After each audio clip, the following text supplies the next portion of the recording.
friends, welcome back to another new episode of Gilgal Kids. இந்த Gilgal Kids நிகழ்ச்சியில் உங்களை எல்லாரையும் சந்திச்சதில் ரொம்ப சந்தோஷம். ஸோ உங்கள் கிறிஸ்மஸ் நியூ இயர் எல்லாமே சூப்பராக கொண்டாடி இருப்பீங்கன்னு நான் நம்புகிறேன். ஸோ நியூ இயருக்கு நீங்கள் இந்த 2026 சூப்பரான ரெசல்யூஷன்ஸும் தீர்மானங்களும் நீங்கள் எடுத்திருப்பீங்கன்னு நான் நம்புகிறேன். ஸோ அந்த ஒரு பிளாஸ்டோடு நம்ம இந்த எபிசோடை ப்ரேயர் பண்ணி ஸ்டார்ட் பண்ணுவோமா? ஜெபம். அன்புள்ள ஏசப்பா, அப்பா, இப்பொழுது கூட அவியானவர் இந்த கில்கால் கிட்ஸ்க்காக அவியானவரை நாங்கள் ஜெபிக்கிறோம்.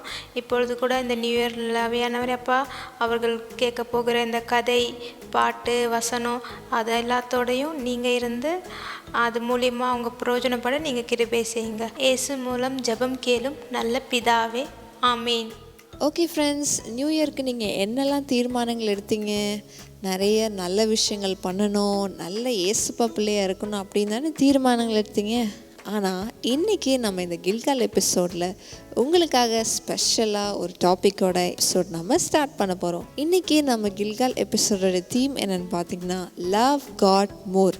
நம்ம ஏசப்பாவை அதிகமாக நேசிக்கணும், எல்லா இடத்துலையும் ஏசப்பாவை முன்னிலையில் வைக்கணும், ஏசப்பாவுக்கு இம்பார்ட்டன்ஸ் கொடுக்கணும். நீங்கள் ஏசப்பாவுக்கு இம்பார்ட்டன்ஸ் கொடுத்துருக்கீங்களா உங்கள் லைஃப்பில்? நம்ம லைஃப்பில் எப்போவுமே எஜுகேஷன், பேரண்ட்ஸ், ஃபேமிலி, சிஸ்டர்ஸ், ஃப்ரெண்ட்ஷிப்ஸ்க்குன்னு நிறைய இம்பார்ட்டன்ஸ் கொடுத்துருக்கோம் இல்லையா? அதே மாதிரி ஏசப்பாவுக்கு அதை விட அதிகமாக நம்ம என்ன பண்ணணும்? இம்பார்ட்டன்ஸ் கொடுக்கணும். இன்றைக்கி ஏசப்பாவை இன்னும் அதிகமாக நேசிக்க நம்ம போகிறோம். ஸோ அதுக்காக உங்களுக்காக காத்திருக்கு சூப்பரான ஒரு ஆக்ஷன் சாங்.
ஏசப்பாவை அதிகமாக நேசிக்கிறதுக்கு நிறைய விஷயம் இருக்குது தெரியுமா? நம்ம ஒரு விஷயத்தை நம்ம ரொம்ப பிடிக்கும்னா அதுக்காக நம்ம என்னெல்லாம் பண்ணுவோம்? ஏசப்பா என்ன சொல்லியிருக்காரு?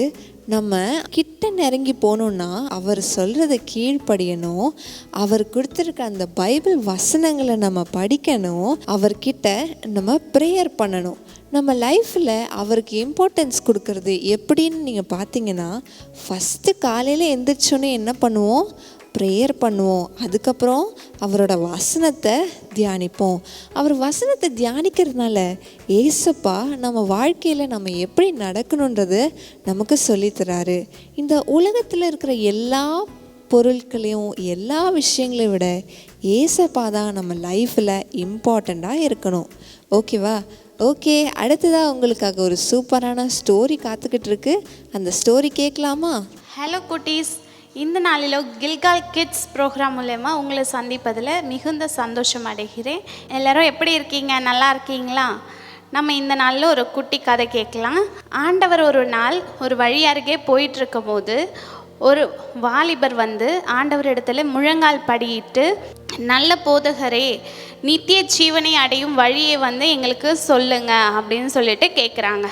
அப்போது ஆண்டவர் சொல்கிறாரு, நல்ல போதகர் என்பது நல்ல தேவன் மட்டும்தான் நல்ல போதகர் அப்படின்றத சொல்கிறாரு. நித்திய ஜீவனை அடையும்படிக்கு ஆண்டவர் என்ன பண்ணுறாரு, அவருக்கு வழி சொல்கிறாரு. ஆண்டவருடைய கட்டளைகளை ஃபாலோ பண்ண சொல்கிறாரு. விபச்சாரம் செய்யாதிருப்பாயாக, கொலை செய்யாதிருப்பாயாக, களவு செய்யாதிருப்பாயாக, பொய் சாட்சி சொல்லாதிருப்பாயாக, உன் தகப்பனையும் உன் தாயும் கனம் பண்ணுவாயாக என்று சொல்லிட்டு ஆண்டவருடைய கட்டளைகளை ஃபாலோ பண்ண சொல்கிறாரு. அப்படி சொல்லும்போது அந்த வாலிபர் என்ன சொல்கிறாரு, இது எல்லாமே நான் சிறு வயது முதல் என்ன பண்ணுறேன், ஃபாலோ பண்ணிகிட்ருக்கேன் அப்படின்னு சொல்கிறாரு. ஆண்டவர் அந்த வாலிபர் மீது இன்னும் அன்பு கூர்ந்து, உன்னிடத்தில் ஒரு குறை உண்டு, உன்னிடத்தில் உள்ளதை எல்லாம் விற்று தரித்திரருக்கு கொடு அப்படின்னு சொல்லிட்டு ஆண்டவர் வந்து அந்த வாலிபருக்கு சொல்கிறாரு. இதை கேட்டதும் அந்த வாலிபர் ரொம்ப மன கசந்து, என்ன ஆண்டவர் இப்படி சொல்லிட்டாரே அப்படின்னு சொல்லிட்டு மன வருத்தத்தோடு அவர் என்ன பண்ணுறாரு, போகிறாரு. அவர் வந்து மிகுந்த ஆஸ்தி உள்ளவராக இருக்கார். அவர்கிட்ட எல்லாம் செல்வந்தங்களும் இருக்கிறது. ஆனால் என்ன, அவருக்கு அதையெல்லாம் விற்று தரித்திரருக்கு கொடுக்க மனசு இல்லை. ஆண்டவர் என்ன சொல்கிறாரு, ஐஸ்வர்யத்தின் மேல் பிரியமாக இருக்கிறவன் பரலோக ராஜ்யத்தில் பிரவேசிப்பதில்லை அப்படின்னு சொல்லிட்டு ஆண்டவருடைய வார்த்தை சொல்லுது. அதனால் நம்மளும் என்ன பண்ணணும், ஐஸ்வர்யத்தின் மேலே பிரியமாக இருக்கக்கூடாது. ஐஸ்வர்யத்தை காட்டிலும் தேவனிடத்தில் நம்ம அன்பாக இருக்கணும். நம்மக்கிட்ட இருக்கிறதெல்லாம் அவங்க இல்லாதவங்களுக்கு நம்ம என்ன பண்ணணும், கொடுக்கணும். ட்ரெஸ்ஸு, ஃபுட்டு அதெல்லாம் இல்லாதவங்களுக்கு கொடுத்து ஹெல்ப் பண்ணணும். ஓகேங்களா? இன்னொரு கதை பார்க்கலாம். ஒரு ராஜா இருந்தார். அந்த ராஜா என்ன பண்ணுறாரு, ஊர் ஜனங்கள்கிட்ட ஒரு ரூமில் தங்கம், ஒரு ரூமில் வெள்ளி, ஒரு ரூமில் பணம் இருக்குது. இந்த மூணும் யார் யாருக்கு என்னென்ன தேவையோ நீங்கள் போய் எடுத்துக்கலாம் அப்படின்னு சொல்லிட்டு சொல்கிறாரு. அப்போ அங்கே இருக்கிற எல்லா ஜனங்களும் என்ன பண்ணாங்க, அவங்களுக்கு என்ன தேவையோ அதை போய் எடுத்துக்கிட்டாங்க. ஆனால் அந்த இடத்துல இருந்த ஒரு குட்டி பாப்பா மட்டும் என்ன பண்ணாங்களாம், ராஜாவோட கையை போயிட்டு பிடிச்சிக்கிட்டாங்களாம்.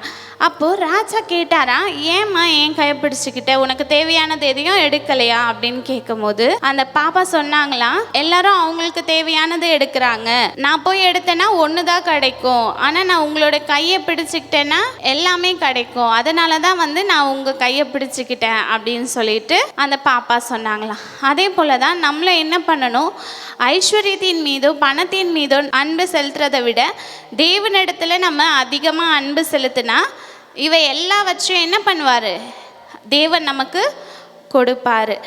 நம்ம உலக பொருள் மீது நம்மளுடைய ஆர்வத்தையும் ஆசையும் காட்டாமல் தேவனிடத்தில் அன்பு கூர்ந்து நம்ம தேவனை தேடும்போது, அவருடைய கட்டளைகளின்படி வாழும்போது ஆண்டவர் எல்லாவற்றையும் நாம் நினைப்பதற்கும் வேண்டுவதற்கும் அதிகமாய் நமக்கு செய்ய என்ன பண்ணுவார், வல்லவராக இருக்கிறார். ஓகேங்களா? இன்னைக்கான மனப்பட வசனம் நம்ம பார்க்கலாம். மார்க்கு 10:27 இயேசு அவர்களை பார்த்து, மனுஷரால் இது கூடாதது தான், தேவனால் இது கூடாததல்ல, தேவனாலே எல்லாம் கூடும் என்றார். மறுபடியும் சொல்லலாமா? இயேசு அவர்களை பார்த்து, மனுஷரால் இது கூடாதது தான், தேவனால் இது கூடாததல்ல, தேவனாலே எல்லாம் கூடும் என்றார். மார்க்கு 10:27. ஓகே குட்டீஸ், இந்த ஸ்டோரி உங்களுக்கு புரிஞ்சிருக்கிறோன்னு நினைக்கிறேன். அடுத்த ஒரு நல்ல ஸ்டோரியோடு உங்களை சந்திக்கிறேன். பாய்.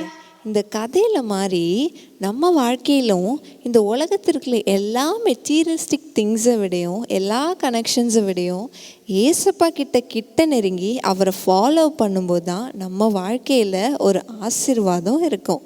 நீங்கள் இன்றைக்கி ஏசப்பாவை கிட்ட நெருங்குறீங்களா?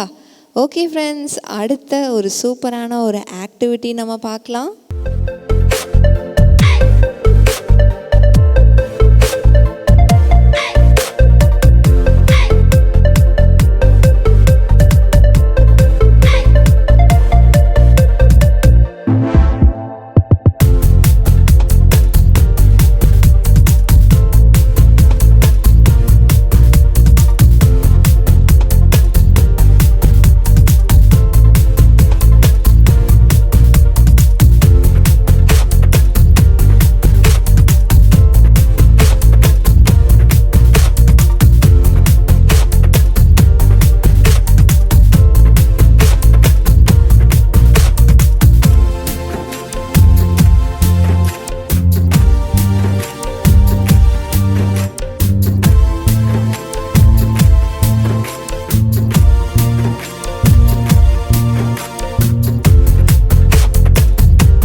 ஓகே ஃப்ரெண்ட்ஸ், இன்றைக்கி சூப்பரான ஒரு ஆக்டிவிட்டி, ஸ்டோரி அண்ட் ஆக்ஷன் நம்ம பார்த்தோம்.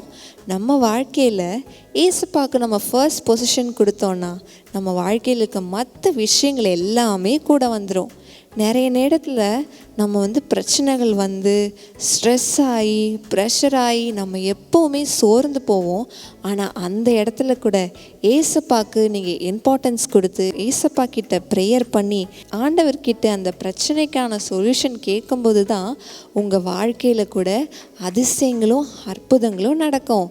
ஓகே ஃப்ரெண்ட்ஸ், இன்றைக்கி இந்த எபிசோடு உங்களுக்கு சூப்பர் ஹெல்ப்ஃபுல்லாக இருக்குன்னு நான் நினைக்கிறேன்.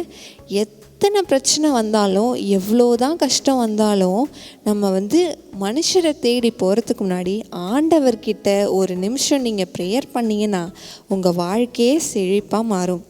இந்த எபிசோடு உங்களுக்கு எல்லாருக்கும் யூஸ்ஃபுல்லாக இருக்குன்னு நான் நம்புகிறேன். ஸோ அதுக்கு முன்னாடி நம்ம இந்த எபிசோட்லேருந்து கற்றுக்கொண்ட நிறைய விஷயங்கள் இருக்கு இல்லையா, இன்றைக்கி நம்ம பார்த்த ஒரு சூப்பரான ஸ்டோரியை நீங்களும் சொல்லி எங்கள் வாட்ஸ்அப் நம்பருக்கு மறக்காமல் அனுப்பிவிடுங்க. ஸோ இன்றைக்கி குவிஸ் ஆஃப் த டே என்னென்னு பார்த்தீங்கன்னா, இன்றைக்கி நம்ம பார்த்த ஒரு சூப்பரான ஸ்டோரியை நீங்கள் எங்களுக்கு வாட்ஸ்அப் மூலிமா அனுப்பி கொடுங்க. நீங்கள் இந்த எபிசோடில் பார்க்குற ஒவ்வொரு விஷயங்களும் நீங்கள் எங்களுக்கு டெஸ்ட் மணியாகவும் அனுப்புங்க. நாங்கள் உங்கள் டெஸ்டிமனி கேட்கறதுக்காக ஆர்வமாக இருக்கோம். ஓகே ஃப்ரெண்ட்ஸ், நம்ம வாழ்க்கையில் ஏசப்பாக்கு முதலிடம் கொடுங்க. அதோடு உங்களுக்கு எல்லா விஷயமும் உங்களுக்கு கிடைக்கும். ஏசப்பாவை இன்னும் கிட்ட நெருங்கி இன்னும் அன்பு காட்டுங்க. அதோடு கூட உங்கள் வாழ்க்கையை ஒரு ஆசீர்வாதமாக மாறும். இந்த ஆசீர்வாதத்தை நீங்கள் பெற்றுக்கொள்கிறீங்களா? இன்றைக்கி இந்த எபிசோடை நம்ம ஒரு ஜெபம் பண்ணி முடிக்கலாமா? அன்புள்ள ஆண்டவரே, அப்பா இப்பொழுது கூட இந்த கில்கால் கிட்ஸ் கற்றுக்கிட்ட கதை, பாடல், வசனத்தை நீங்கள் தான்ப்பா ஆசீர்வதிக்கணும். ஏசப்பா முதலில் அவியனுடைய தேவனுடைய ராஜ்யத்தை தேடுங்கன்னு சொல்லியிருக்கீங்க அப்பா. அதன் மூலமாக அப்பா இந்த பிள்ளைகள் அவியானவரே உங்களோட ராஜ்யத்தின் முதலை தேட நீங்கள் கொடுத்த கிருபைக்காக கூட கோடி நன்றி அப்பா. அதே மாதிரி இந்த புது வருஷத்தில் இந்த பிள்ளைகள் அநேக நல்ல காரியங்களை செய்ய நீங்கள் தான் அவியனரை கிருபை செய்து ஆசீர்வதிக்கணும். இன்னும் அநேக பேருக்கு அவியனரை பற்றி சொல்ல கிருபை செய்து ஆசீர்வதிங்க. இயேசு நாம் ஜெபிக்கும் நல்ல பிதாவே, ஆமேன். ஓகே ஃப்ரெண்ட்ஸ், அடுத்த ஒரு சூப்பரான எபிசோடில் உங்களை எல்லாரையும் நான் சந்திக்கிறேன். அது வரைக்கும் சேஃபாக இருங்க. பாய்.